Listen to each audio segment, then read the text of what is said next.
Então, gente, enquanto o professor Dailton está se organizando aí, vamos embora, né? Vocês desculpem aí os nossos problemas técnicos que não foram tanto nossos, mas a gente está aqui para conversar sobre, tá? E aí, quando ele já entrar, a gente já otimiza porque ele vai se apresentar, tá? Então, como eu falei, meu nome é Catarina Machado, sou terapeuta ocupacional. Trabalho no Centro Especializado em Reabilitação Física, MIP. Sou membro também da Comissão de Saúde Funcional do CREFITO, tá? Essas lives, essa sucessão de lives faz parte da campanha de valorização profissional, né? Então, peço a participação de Eita, todos. vamos lá. Quem puder, estou fazendo um pouquinho da minha apresentação já para a gente otimizar, tá, Pode, Dailton? pode, Usa a hashtag pode Eu ir Batalho por conversando. Vidas, tá? E a nossa temática de hoje é fisioterapia e terapia ocupacional na Covid-19, né? Intervenções nos diferentes níveis de atenção em tempos de pandemia. Tá? E a gente conta com a presença, a gente está com 25 minutos, tá? Tá lá, 27 agora, corridos.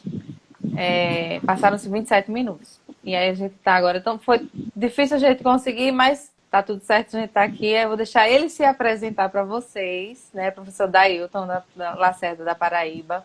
Conta aí pra gente, Dailton, um pouquinho da sua formação, sua história, pra gente começar esse papo nosso aqui. O pessoal também quer perguntar algumas coisas pra gente. Vai lá. Bacana.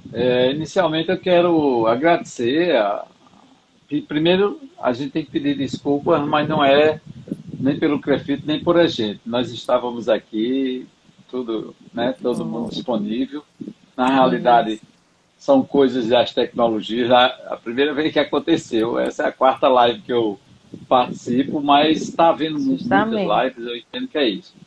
Mas, de verdade, eu gostaria de Uhum. agradecer o CREFITO e gostaria de fazer uma sugestão, sabe, Catarina?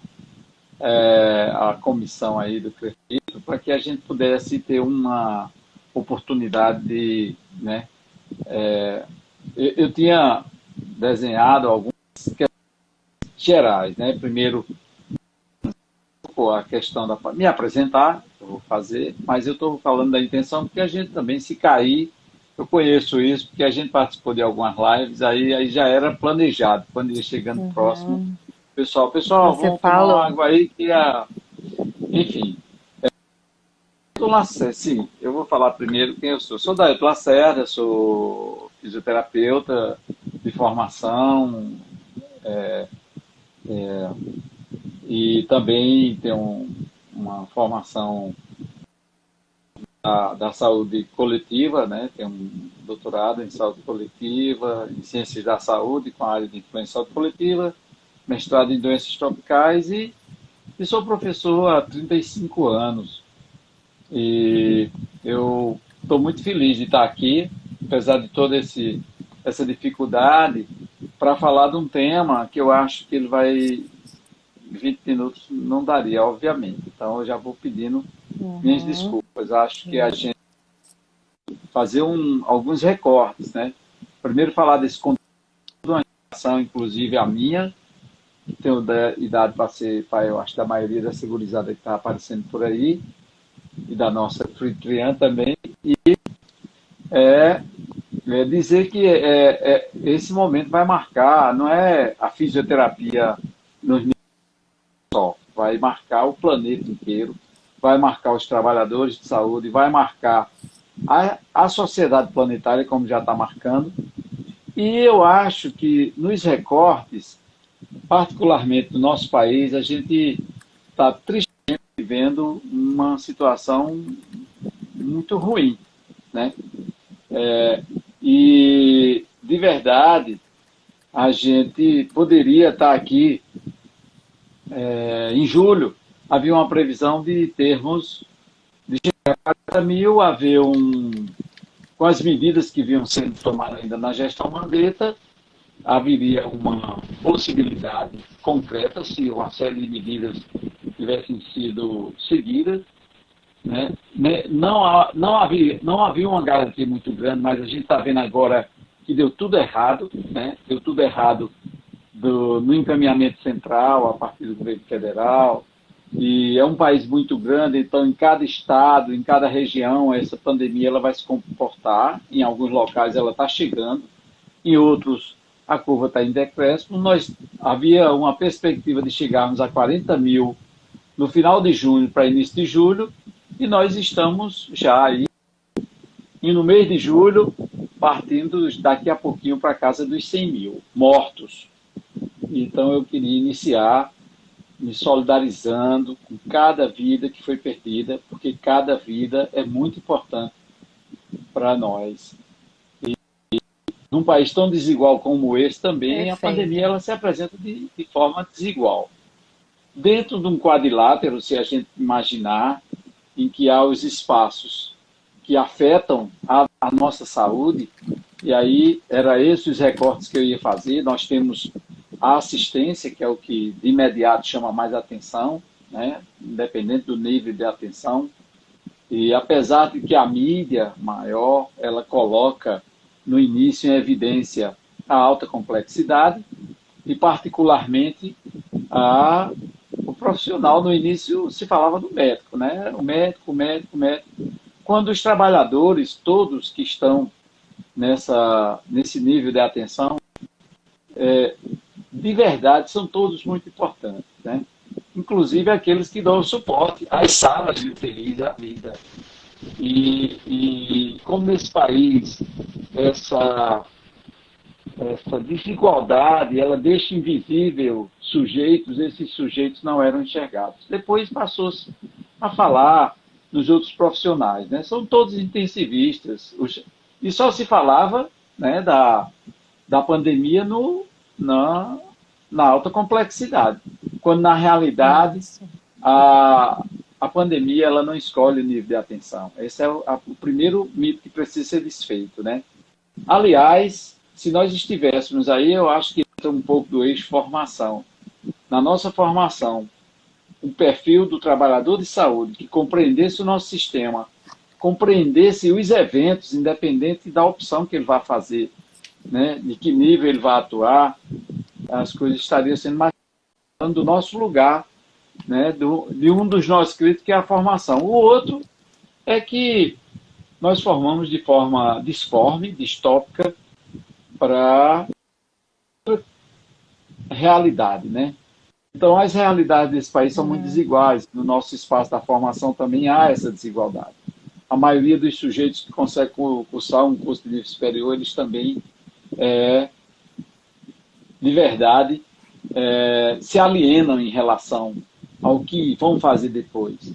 Eu acho que a universidade tem dificuldade de discutir com questões concretas e reais. Talvez algumas experiências, a extensão, que foi uma opção que eu fiz também, que me deu a oportunidade de vivenciar, né, dentro e fora da universidade, a experiência concreta de você lidar com o outro. Porque a gente, dentro dos laboratórios, atendendo ali, mas na média, na alta complexidade, aqueles usuários que já vêm e, né, de alguma forma já comprometidos por algum processo patológico, e mesmo na atenção básica, que é o maior território de necessidade assistencial nosso, a gente tem dificuldade de se inserir nesse espaço. Eu digo a gente, aí eu estou falando agora do nosso lugar de trabalhador de saúde no geral, não é só o fisioterapeuta, mas o fisioterapeuta também está incluído nesse escopo, e por aí vai. Então eu tinha feito, doutora Catarina, e desde já minha gratidão pelo seu acolhimento. Eu fui seu aperreio, não se aperreio, a vida nos traz essas, né? Que bom que a gente está em casa podendo conversar, enquanto tem muita gente aí que está se contaminando e tendo dificuldade, inclusive, de se proteger, e alguns que têm, né, a dificuldade de entender de que precisam se proteger, ficar em isolamento social e ter todas as medidas. Aí eu acho que a atenção básica ela ficou, tá? À exceção de alguns movimentos que surgem nas redes sociais, como um espaço, um nível de atenção que poderia ser mais cuidado, né? E aí a gente não é nem cuidado, é priorizado. Eu vou dizer assim. Por quê? É porque eu sou da atenção básica? Não, aliás, aproveitando, eu for falando e já vou me apresentando, eu fui um fisioterapeuta graduado que com um ano eu estava lecionando, e lecionando na clínica, né, que predomina na nossa formação. Você vê, o meu curso é um curso que eu gosto muito, já fez 2 mudanças curriculares, mas ainda hoje a gente não transversaliza para compreender, primeiro, a própria estrutura do curso, né, para compreender espaços importantes para o cuidado, compreender a sociedade, compreender o sujeito para além do corpo, compreender o corpo do sujeito em movimento, compreender os processos patológicos que podem afetar esse sujeito. Então, eu acho que há uma série de equívocos, mas a vida continua. Eu já estou próximo, inclusive, de me aposentar e já posso dizer a vocês, sirve de consolo para as novas gerações, já avançou bastante. Já avançou no país, nós temos o maior sistema do planeta e o mais justo socialmente, né? A nossa universalidade ela é real, a nossa integralidade ela ainda é pouco compreendida, mas ela é muito importante. Agora, se você for em outros países, eu já tive em vários países, a gente vê falar em sistema universal, né? Os ingleses eles se orgulham da universalidade do sistema dele e não é bem a nossa universalidade, porque a nossa universalidade ela é ampla e restrita. Então, como na Constituição de 88, saúde é um bem social, é um direito nosso, é um direito independente do país, é um direito à vida, é uma condição humana de necessidade, né? A gente não conseguiu garantir isso no capítulo da saúde, dizendo lá que é dever do Estado, né? Não é dever, né? Mas há uma coisa que interfere também nesse processo, né? O nosso modelo socioeconômico, nessa queda de braço, os movimentos mais organizados da sociedade civil e parte dela também da academia, os setores mais progressistas, construíram para um evento, né? A 8ª conferência consagrou e depois, né, 4 anos depois, nós conseguimos construir de direito e de fato um sistema que deixou brechas, e essas brechas elas aparecem agora em qualquer situação, com pandemia e sem pandemia, mas na pandemia ela vai aparecer mais, porque é um sistema que, de verdade, de alguns anos para cá, ele avançou muito, né, no início dos anos 2000 até agora, porque começou a consolidar. Primeiro, de 90 até 2000, a gente entrou no dilema, porque o subfinanciamento ficou lá, né, no cabide, e a gente nunca conseguiu financiar de verdade o nosso sistema. É um país muito grande, o professor não ganha dinheiro não, mas viaja muito. Eu conheço, das 27 capitais desse país, eu só não conheço Boa Vista, em Roraima. Todas as outras, e na maioria dos estados já estive em todos, nas capitais e no interior, fazendo trabalho que não é a balbúrdia, né, que é a turma que tomou o país.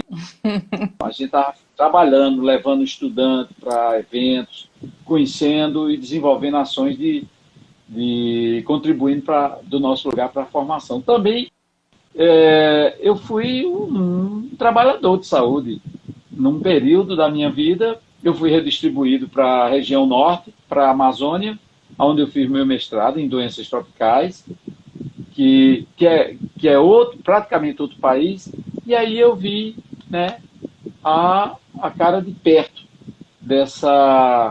do trabalhador que atua nos níveis de atenção. Aí, em vez de ser professor, porque professor é suspeito, todo mundo acha que a gente só vive em sala de aula, mas não é bem verdade.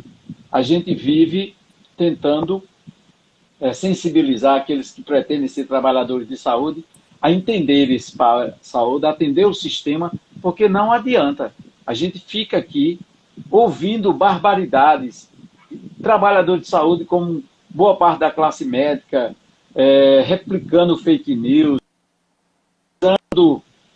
deixando a parte mais importante que consolida o nosso saber, que é a ciência, sendo achincalhada, desqualificada a partir do presidente da República, e várias categorias profissionais também fazem isso. Então, a primeira dica que fica é nos informemos. E nos informemos para que a gente possa cuidar melhor do outro. E pandemia dessa geração, da minha, que já tem uns 60, para essa geração de vocês que tem 20 e poucos anos aí, acabaram de se formar, nós estamos no mesmo cenário. E nesse cenário a gente precisa se apropriar. Verdade. Não há como se apropriar se não fosse se informando concretamente, se desalienando. Porque o que a gente faz, muitas vezes, achando que faz uma faculdade, é que a gente tem um conhecimento e que a gente... Não. Saber nunca ele para de ser construído. Todo dia eu vou morrer curioso, Ele é dinâmico, inquieto, né? procurando aprender. Exato. E O saber ele é aí, dinâmico. eu acho que a atenção básica, que é básica, viu? Não é primária não, e eu continuo defendendo que seja básica, porque é uma construção conceitual ideológica. Ela foi construída, não é ideológica de esquerda ou de direita, não. É uma construção política de um conceito que a 8ª Conferência consagrou. A atenção primária, ela é utilizada por todo, mas no Brasil houve um momento político, né, do movimento sanitário, que era por isso que nós adotamos. Né? Ela não é básica porque ela é mais simples, porque ela...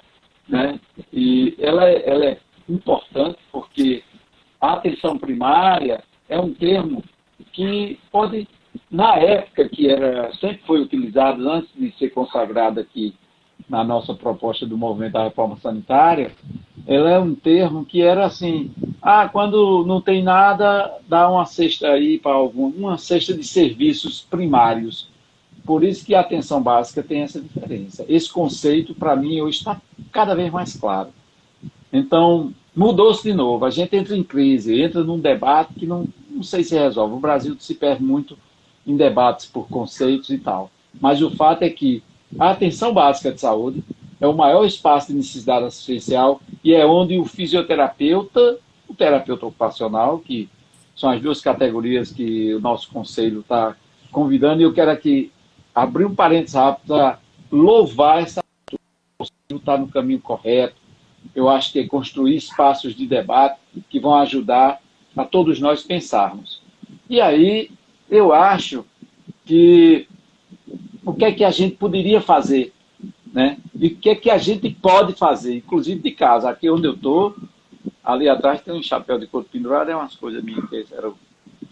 Mas aqui tem um notebook e um telefone e a gente tem um programa que dialoga e conversa com aqueles que a gente estava atendendo na extensão. E com essas novas ferramentas, professor, o senhor fala tanto em desigualdade, e esse povo da comunidade tem televisão, tem computador, uma parte. É uma minoria, é bem verdade. Mas nós dialogamos com os parceiros da comunidade, nós dialogamos com a associação, nós dialogamos com a equipe de saúde da família que está no batente lá, que está exposto, como todo mundo acha, ninguém enxerga os trabalhadores, inclusive fisioterapeutas, quando do NASF estão atuando, então ninguém está livre da pandemia. O nome já está dizendo, ela é democrática, ela pegou o mundo inteiro. E quem não entende, ou quem compreende menos, se expõe mais, inclusive. E isso fica para nós também, trabalhadores, fisioterapeutas e terapeutas ocupacionais, trazendo esse recorte para as duas categorias, que é a proposta dessa conversa.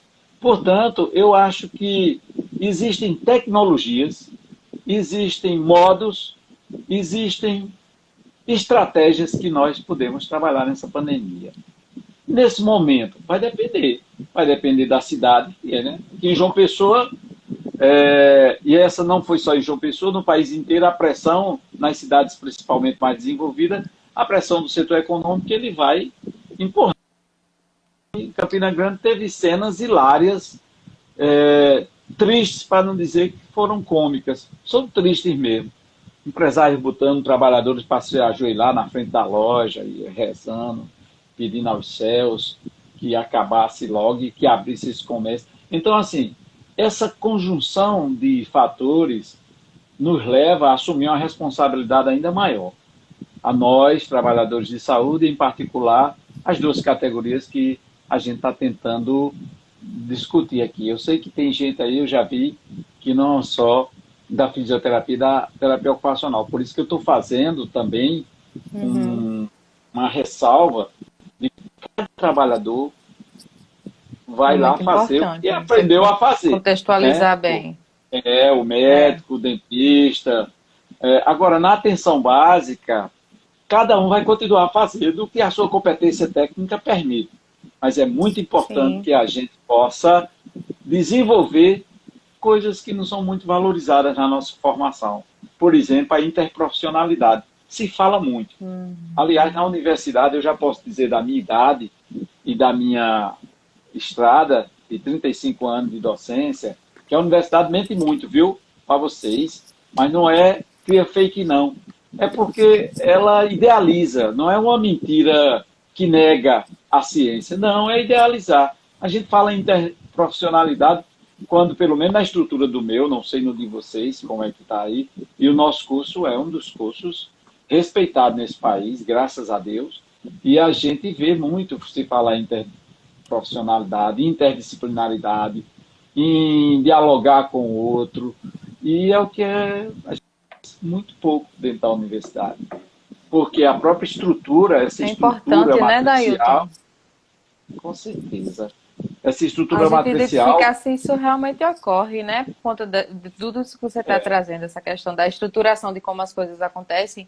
Às vezes fica tudo muito no campo de um discurso muito bem apropriado, né? Então, a do gente fala desejo, né? muito sobre e não acontece isso. E, de fato, quando você vai verificar, essas situações realmente elas não estão acontecendo. Ou não estão acontecendo como deveriam, ou como poderiam ser, né? Essa aproximação entre as profissões, essa real interdisciplinaridade, não um conviver junto, cada um dentro da sua caixinha, mas realmente essa troca, né, essa mescla dos saberes. E a gente precisa também avançar para essa questão da interprofissionalidade de fato, né? Porque aí já é o profissional, é Uhum. dialogar com aquele que é outro que não é a gente. Porque dentro da universidade, esse discurso de interdisciplinaridade e tal, ele vai se diluindo e às vezes vai confundindo. Mas quando Uhum. você se torna profissional, aí é que você vê a estranheza que você foi submetido no processo de sua formação. A É. gente vê isso na alta, eu comecei ensinando na alta complexidade. Eu dava aula no Hospital Universitário em Neuropsiquiatria. Pode não parecer, é outro dado da minha apresentação. Fui concursado para ver o jeito. E depois foi que eu desenvolvi a outras habilidades. Fui descendo, fui para a média complexidade, trabalhei muito tempo com neuroadulto e depois cheguei agora, que eu considero, mas isso é um processo, não, é uma opção minha. Você pode continuar, eu tenho estudantes e colegas que também já estão próximos de se aposentar e que fizeram a opção. Não se trata de ter o nível de atenção dos nossos sonhos. A gente Uhum. precisa ter competência para desenvolver as habilidades técnicas e a compreensão de trabalhador de saúde ao qual a gente se propõe, desde a formação e depois que a gente se forma, e colocar isso na prática. Eu acho que já está bem perto de terminar, tá, Catarina? De Tá, a cair gente de tá novo. com 10 Esse, minutinhos, né? A gente esse tá com 10 Instagram está minutinhos só. estranho. A Mas gente eu sabe. queria encerrar assim, partir para algumas questões. Uhum. Queria muito dialogar com. Eu tive a oportunidade de fazer isso, o pessoal da Unilab, lá, a Universidade Lusófona, que me convidou para uma live, a gente reservou, fez em dois tempos. Aí eu ia propor, depois, se o conselho tiver interesse, que a gente pudesse aprofundar esse debate nas tecnologias que a gente pode usar, porque, de fato, a gente fica sempre assim, esperando o que é que a gente pode fazer, o que é que a gente vai fazer, que ferramentas nós temos, concretamente. Uhum. Então, as ferramentas e as tecnologias da atenção básica, obviamente, são bem diferentes das tecnologias mais duras, né? Dos níveis mais altos de atenção. Mas elas existem e elas são muito interessantes. Por exemplo, além da... A primeira coisa é conhecer o território, eu acho, né? Na atenção básica não tem como. Quem é aluno meu já sabe do que eu vou falar. Eles já conhecem. Meu filho, você não pode chegar em qualquer lugar sem conhecer. Sem conhecer a terra, as pessoas, os jeitos, a dinâmica, como vive esse sujeito. Aqui ele está exposto culturalmente, economicamente, religiosamente, que religião num país cristão tão diverso, predominantemente cristão, isso interfere. E você compreender essa diversidade em todos os aspectos, para poder atuar como trabalhador de saúde lá, como fisioterapeuta, como terapeuta ocupacional e como qualquer outro. Até porque as equipes que estão estruturadas na atenção básica, elas têm a estratégia de saúde da família, né, que é uma proposta fantástica, né, ainda pouco compreendida, não. Eu diria que é pouco...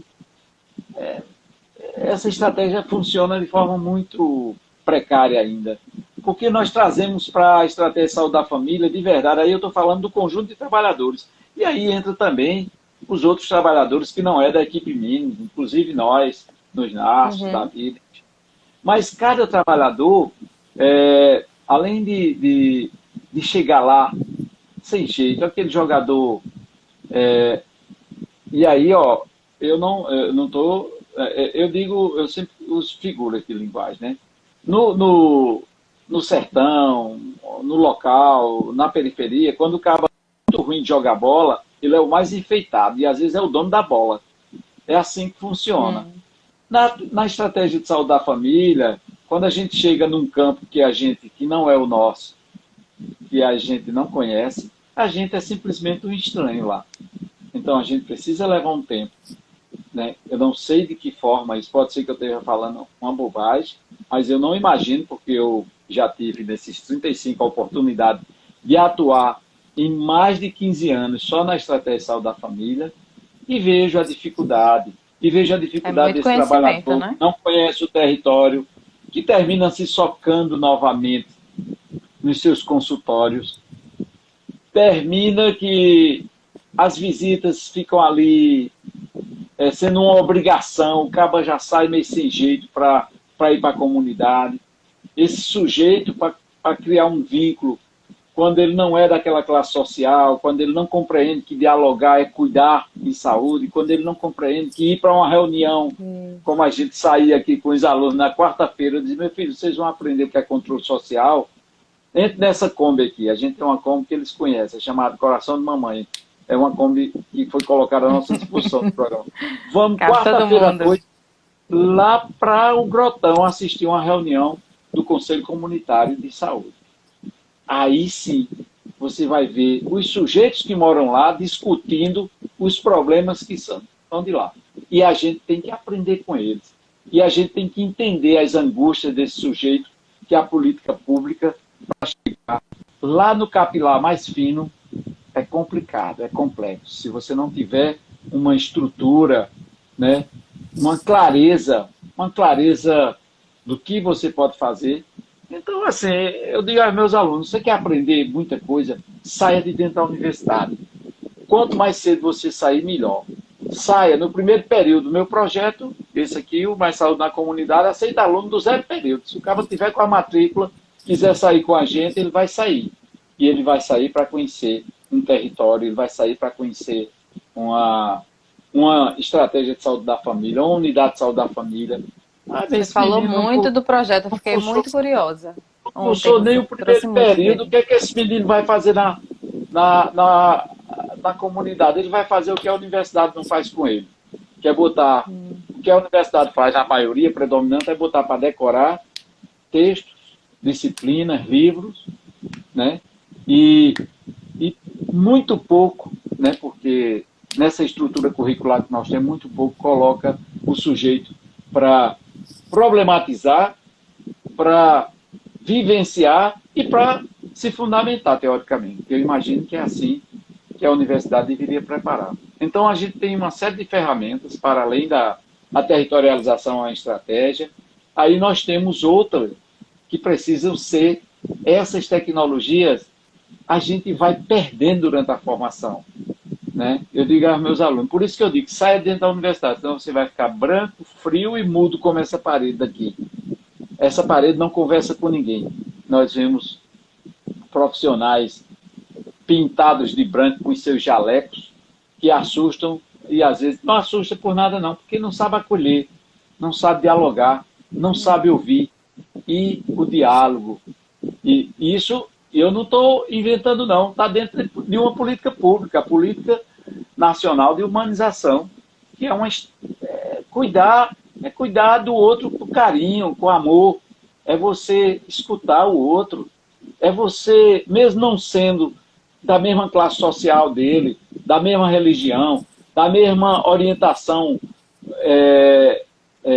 sexual, da mesma orientação política, você jurou que vai cuidar daquele sujeito. E para cuidar dele, às vezes, não é só cuidar do sujeito, né, o biológico. Você tem que entender a casa desse sujeito, você tem que compreender a dinâmica de onde ele mora. E, às vezes, são situações bastante adversas, aonde, num país que mais de 50% da população não tem ainda esgoto sanitário. Uhum. É uma tristeza. Né? Uns 70, 80, eu acho que já hoje, já tem água encanada. Mas o esgoto sanitário, que agora foi aprovado, né, a nova lei aí para ver que a gente está atrasado em mais de 10 anos, não atingimos.